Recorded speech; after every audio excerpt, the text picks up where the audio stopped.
probably stop by 10. I got 10 million things to do. But anyway, we good with that? You just let me know when you're ready. We're good. Okay, great. Okay, so I have another question following up on this part A here, which is, let's find the angle. Find the angle theta between f of x equals 12x squared and g of x equals 2x.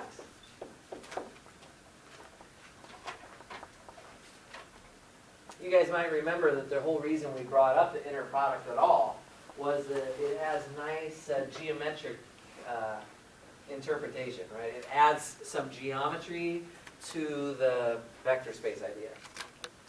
And so you can talk about the angle between vectors. So, in order to do that, we do have to know a formula here. Does anybody know the formula for the angle between two vectors in an inner product space? Yeah, it's going to be an arc cosine, inverse cosine of what? Of the inner product of the two vectors, in this case it's f and g, over magnitude of f times the magnitude of g. Right, so it's actually the same formula you know from your third semester calculus, right? It's just defined this way. And one of the things that I mentioned in the semester is there's a Cauchy-Schwarz inequality which says that the numerator is always less than the denominator, so that fraction is always less than 1. So it always will make sense to take the arc cosine of that. Okay, so I have a few things I have to do here. I have to find the inner product of f with g, I have to find this one, and I have to find this one. Inner product of f with g. Let's see, that's going to be what? The integral from 0 to 1 of, what is it going to be?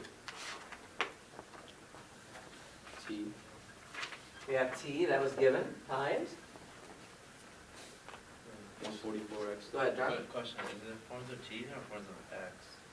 I gave you the function in terms of x, but of course I gave you the inner product in terms of t, but that's just the variable, that's just the indeterminate that you're using. So you can convert the x's to t's if you want to here. So it'd be x right there. I'm okay with t right here. Yes, so I'm okay with, yeah, don't tell me 12x squared here. So we chose 12t squared. 12t squared, right? I got to use the same letters. 12t squared, and then what's the other part? 12t.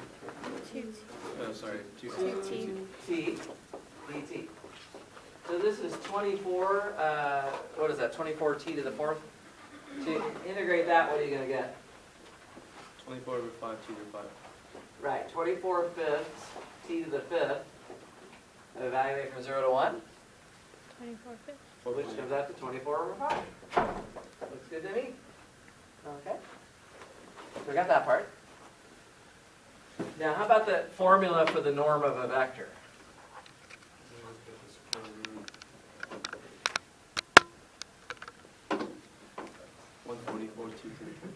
Just in general, what's the formula? Is it like the Use. function inside squared? Function inside squared. What you mean is The inner product. that. Yeah. Well, sometimes feels like there's a lot to learn here. And this is a formula you definitely have to know. Okay? So this is the square root of, now I've got to do this inner product underneath the radical, which means I've got to do an integral from 0 to 1 of t times the f of t squared. That's just 12t squared quantity squared. So 144t to the fifth. Right, so that's going to be the square root of the integral of 144t to the fifth. Of course, 144 can come out. What's the square root of 144? 12. 12, right? So we get 12, and then the square root of, 1/5 is the 1/6, right? That's Does that look good? 1/6? Okay. Are we getting this so far? All right, and then finally, come over here real quick and write down the norm of G. Same formula, inner product of G with itself, the square root of, this is going to be the integral from 0 to 1 of T times 2t squared. 2T Quantity. quantity squared. Good. T to the 4. 1. So let's just do it one step at a time here. The 2 squared is 4, right? Whoops, I forgot my dt. So it'd be the integral from 0 to 1 of 4t cubed. So your answer is 1. Yeah, I'm Yeah, integrating, so it's two right, times the square root of the integral from 0 to 1 of 4t cubed, right? And that's just actually t to the 4th from 0 to 1, which is 1. Square root of 1 is 1. Comes out that simple. Is that what I got? Yeah, that's what I got. Okay. Oh, you know what? This could have been simplified. Yeah. Um, Right 2. because it's the square root of 144 over 6, but you can just reduce that to 2. the square root of 24, I believe, which is 2 radical 6. Is that what you said? 2 radical 6, yeah. I could have done that. Okay, so we've got all the numbers that we need. Now we can go back up to this top line. And the answer is, by the way, no calculators on the test, so you're not going to simplify this. You're just going to write the expression for it. It's going to be the arc cosine of 24/5 on top and 2 radical 6 on the bottom, whatever that equals. Which I have no idea. Okay? Does that make sense, guys?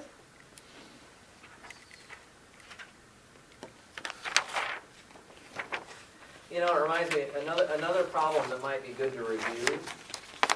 Well, another thing that would be good to review in general would be the group works.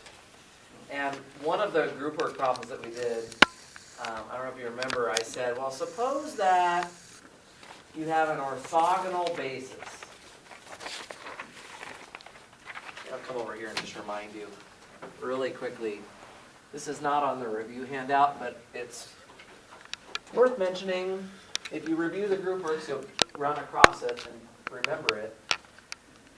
But do you remember the problem where I said, suppose you have an orthogonal basis, and then I said something like, imagine that the norm of u, u's usually a unit vector, 1. 1 stands for unit vector. V is maybe 2, and W is 3.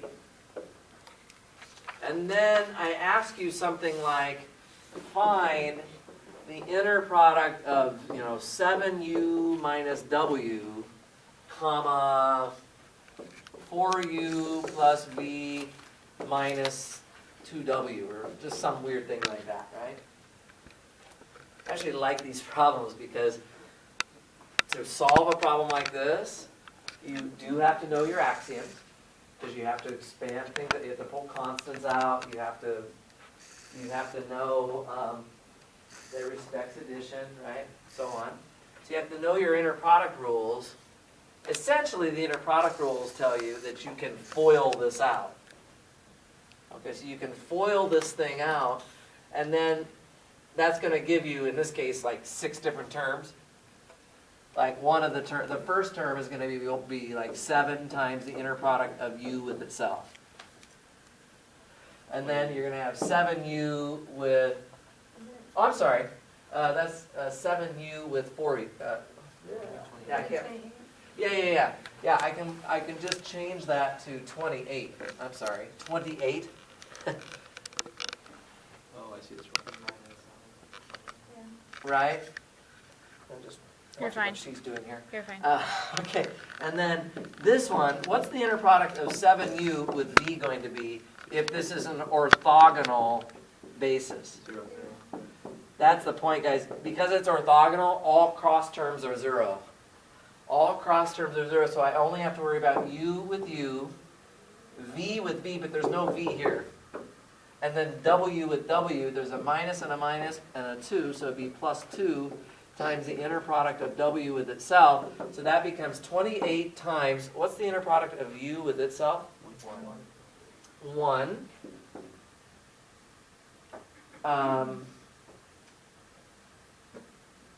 And what's the inner product of W with itself? I heard 2 different answers. Let's think carefully about what it is. Oh, it's the Graham-Schmidt stuff. No. Here, I guess I got this formula here. The inner product of a vector with itself is not the same thing as its norm. You have to square it. Is the radicals on this thing here? So the inner product of W with itself is actually 3 squared. Because the norm is 3, right? But if you look at your formula for the norm of a vector, you have to square it in order to get the inner product of the vector with itself. Clear enough? So this is 28 plus 18. This would be 46, I guess. That's a big one right there. That's not 3, it's 3 squared. Everybody good? You want to ask me about that a little more? So just the idea is the norm of a vector is the square root of the inner product of V with itself. In this case, the inner product of W with itself is what we want to put right here. That's what we want to calculate. But in order to calculate it, I have to square both sides of this. So I'm taking the norm of this, which is 3, and squaring it. Yeah? So this is not in the review packet, but it's a nice problem. So I just wanted to remind you. And there's one of those in the group work too. You can kind of practice up on. So, okay, good. So I'm starting to get through this pretty well. What else do I want to talk about? Oh, yeah. Let me just go to problem 8, which is a bunch of short answer items. This won't take too long to go through.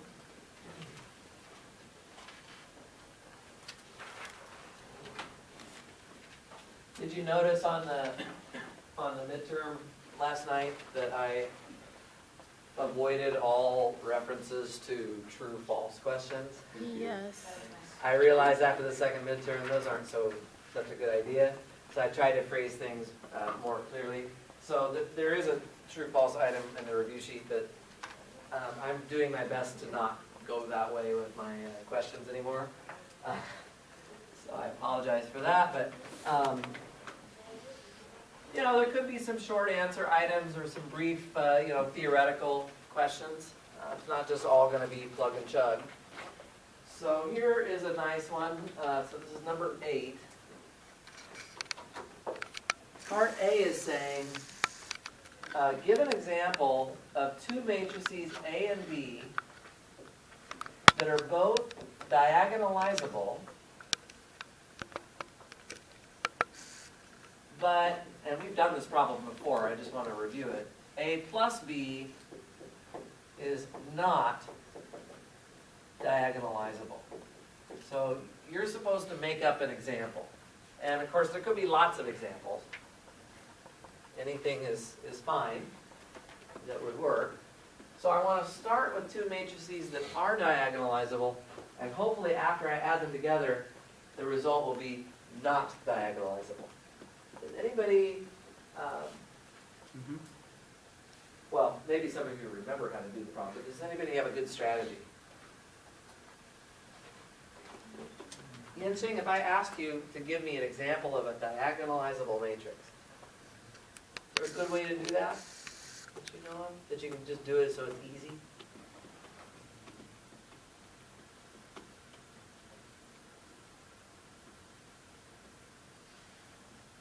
Are there? Oh. This one? Well, I cannot argue with you. Yeah, any matrix, okay, this is a good fact to know, guys. Any matrix that is a diagonal matrix is automatically diagonalizable, for sure. Okay, so I'm going to let you use that matrix. Can you get, so let's call that A. can you give me another matrix that will be diagonalizable so that when I add A with B, and by the way, I'm glad you chose a 2 by 2. That's like the first thing you want to do is make sure your matrix is like 2 by 2. It's a nice small size. But can you give me another matrix that's diagonalizable such that when I add it to A, I don't have a diagonalizable matrix?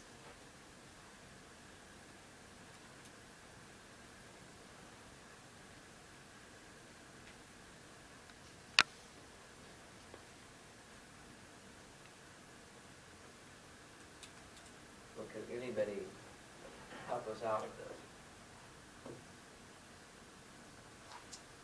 1, 0, 0, negative 1, 1, 0, 0, negative 1. That's still a that's still a diagonal matrix, so it's still diagonalizable. Negative 1, 0, 0, 0. You don't like this one? He's shooting you down already. Let me just see. If I add these two together, what I'm going to get is 2, 0, 0, 0. Right? Let me ask you guys a question real quick fast. Is this diagonalizable? No. That could be. Well, if it's not diagonalizable, then you'd be very happy with this example. It is. That's what I'm looking for. I'm looking for diagonalizable, diagonalizable, not diagonalizable. Is this diagonalizable? No. Yes. Yeah. Because we have two different eigenvalues. You have eigenvalues. You have 2 and 0. The determinant being 0 means it's not invertible, right? Invertible and diagonalizable are two different things. You should review that group work. There's a group work that says, give me an example of a matrix that's invertible but not diagonalizable, and then give me an example of a matrix that's diagonalizable but not invertible. That sort of example is right along the lines of this kind of problem, right? But the thing about these all of these matrices that we have up here is they're all upper triangular. And so where are the eigenvalues when you have an upper triangular matrix? On the diagonal. On the diagonal, right? And what you notice is that they are all different here. These two lambdas are different. These two lambdas are different. If the lambdas are different, then they pull their weight, right? If they pull their weight, then the matrix is diagonalizable. Now in the first matrix, these lambdas are not different, but that lambda still manages to pull its weight, because if you do the A minus lambda I, you're going to get the all zero matrix, which is going to have a two-dimensional null space. So that's why this matrix is diagonalizable. Remember, if the eigenvalues are not repeated, then the matrix is definitely diagonalizable. But if the eigenvalues are repeated, then it might be diagonalizable. And so far, everything on the board is a thumbs up. Everything is diagonalizable. This one is, this one is, this one is. So far, we don't quite have the example I want. Did you have one, Ed, that you wanted me to try? I was saying negative 1, but You want to switch this? Or we could just go back and get rid of this one too. I don't know. I don't. 0, 1. You don't like this one? 0, 1, 0, 1. I mean 0, 1, 0, 0. 0, 1, 0, 0. That's not right. That's not diagonalizable. Mm-mm. Because I have the same lambda twice, And only but when I do the null space of that, 1 free variable. only one free variable. Alright. I'll give you 2. Alright, he's excited over there. He's got one for me. Alright, give me capital A. Identity matrix. Okay. Give me capital B. 1, 1, 0, 1. That's not diagonalizable. I want A and B to be diagonalizable. That is Jar? I was thinking, instead of for B, No, that's not- shouldn't it be, gonna be 0, 1, 1, 0?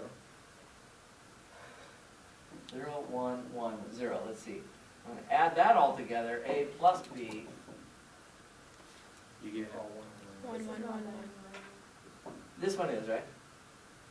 Because the lambda squared minus 1. Two different lambdas, yeah? So You get this is 0 good. and 2. Hmm? That one you get 0 and 2. Okay, what do we get here? We You get, add them together, you get 0 and 2. 0 and 2 for oh, Y. for the eigenvalues? Yes. Still doesn't work. Oh, yeah. I want the sum to be not diagonalizable. I want negative 1. Use that A up there. It's negative 1, Find a non-diagonal 0, matrix. negative 1. here. It's not. One more time? 1, 0, 1. That's not You bad. Okay. have to find Zero. that when you add them Okay, together. I can- Negative 1, 1. 0, negative 1. Oh, there we go. This is what I was looking for. Okay, notice we're sticking with upper triangular matrices. This is a good idea. Make them upper triangular. This is upper triangular, and this is diagonalizable. Oh, wait a minute. Wait. I can't. So negative this is 1, not 0, diagonalizable 0, yet. negative 1. It'll give you 2. You know what I think the problem is? Zero, I think we're going to have to zero. change this matrix. I don't think the identity's going to work. Can we do, Let's start over. Why don't you give us one? Yeah, maybe I should just give you this. Give us one of them. We'll figure out the others. Oh, you want me to get, well, I could Just get, one. almost anything is going to be fine. How about just, do you want to try one? 1, 1, 0, 0. 1, 1, 0, 0. Does everybody agree that that's diagonalizable? What are the eigenvalues? 1, 0. Negative 1. 1 and 0. Right? They're just these two numbers. Okay, go ahead. 0, 0, 0, 1.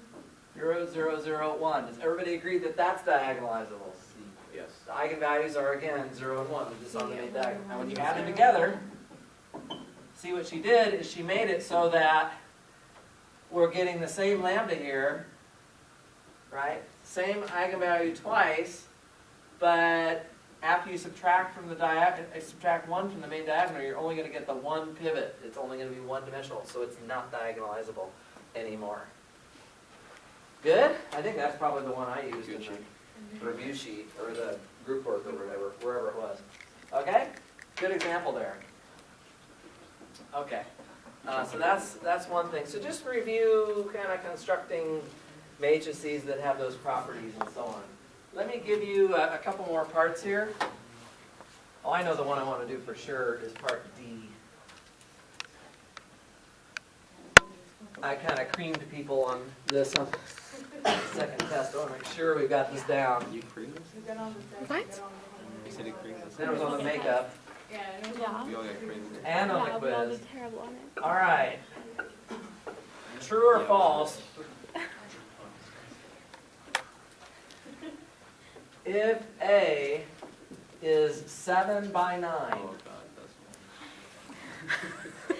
everybody already knows what the question is. It's the famous, infamous question. With nullity of A equals 2.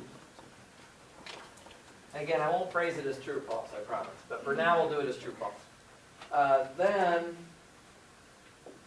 the row space of A is equal to R7.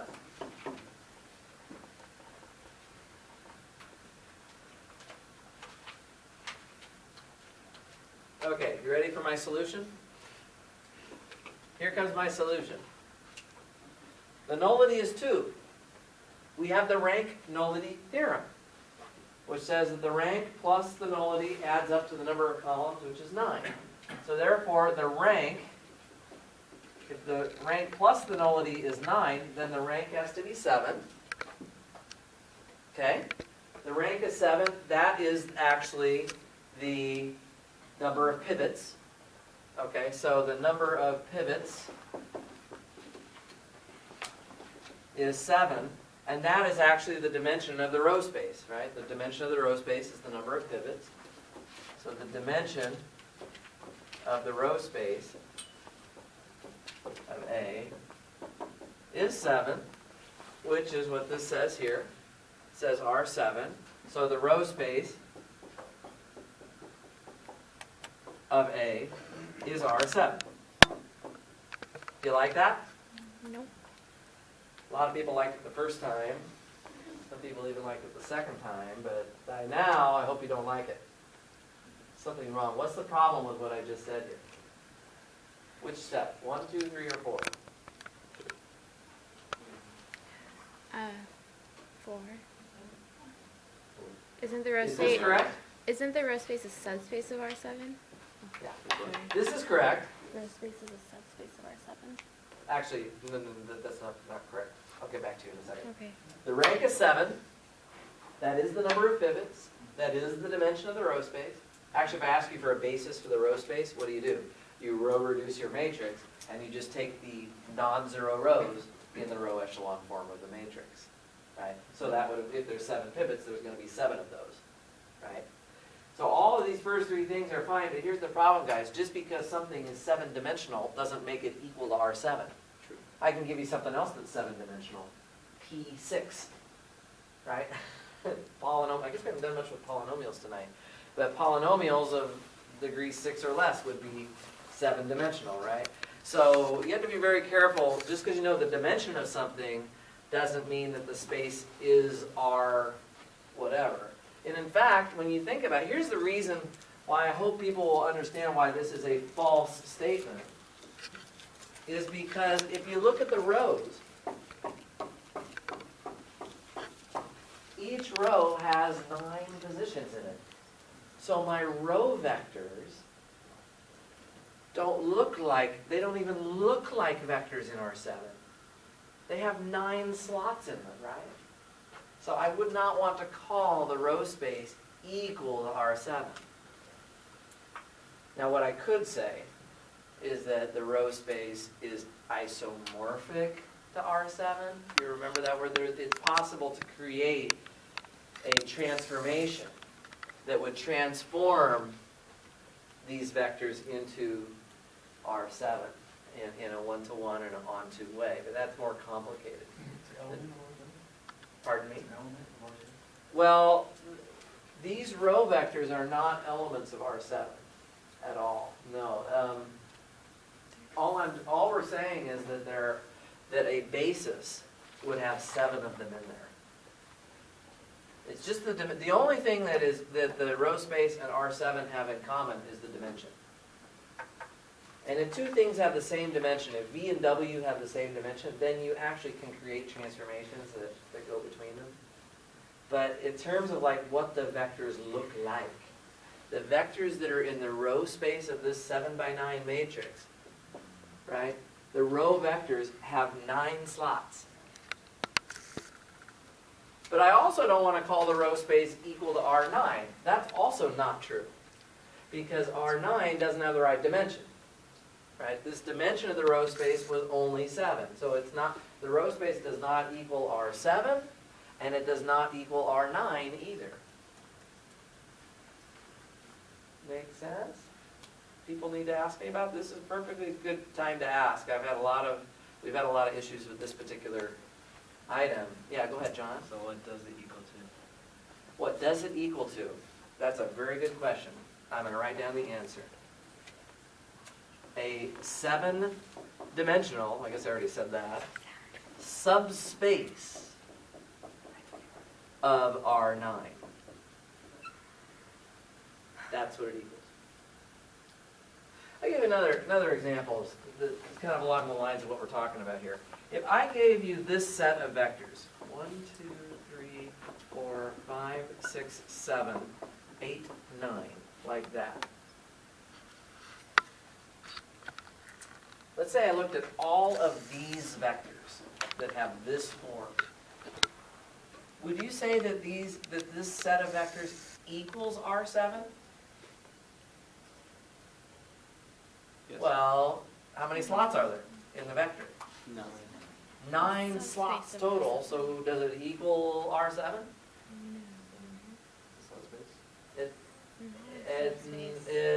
A subspace of what? Hold- R9. It's a subspace of R9, right? Does this equal R9? This spans R7. Mm-mm. Mm-mm. No? No. See, this little, you can't think of R7 like it's part of R9. Oh, okay. It doesn't really work that way. Right? R7 and R9 are like apples and oranges. You can't compare them and say, well, this one's inside of that one, or this one's smaller than that one. You really don't want to compare so much. This set of vectors right here is 7-dimensional, but it doesn't equal R7. It's a subspace of R9, but it also doesn't equal R9 because I don't have every possible, 8th and 9th component. So this is a subspace of R9 that is not equal to R9.